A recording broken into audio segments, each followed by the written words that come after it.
Greetings everyone. I'm doing a block that's going to go for playing around with it. It's going to be a sprint engine.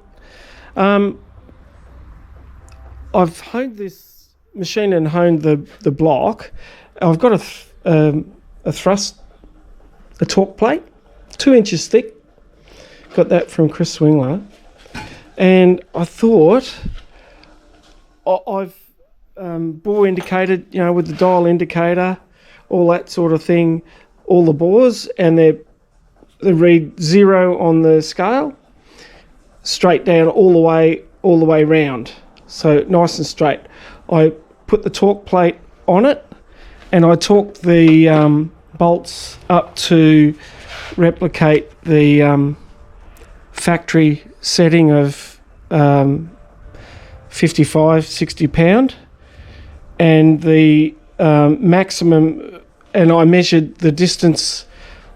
I've rolled the engine over so all the pistons are the same way, half down the bore, and then I did a diagonal measurement on top of the pistons down each of the bores, and these are the numbers. So number 1 was 0.01 and 0, 0.01 and 0. Number 3 was 0 and 0.03. That's 0.03 of a mil. And number 4, the last one, was 0.025 and 0.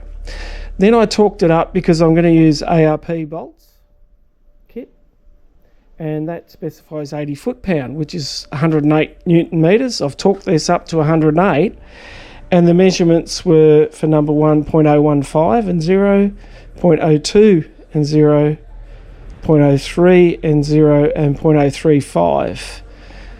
Even the largest, that it just shows that torquing up the block with the angled studs does distort the block, but it's just over 1,000, 0.014 of a 0.14 of 1,000 is the maximum amount of distortion.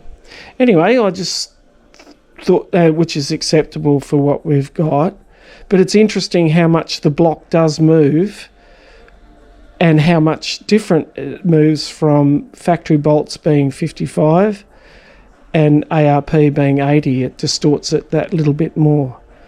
But these blocks are quite strong, and anyway, interesting nonetheless. Okay.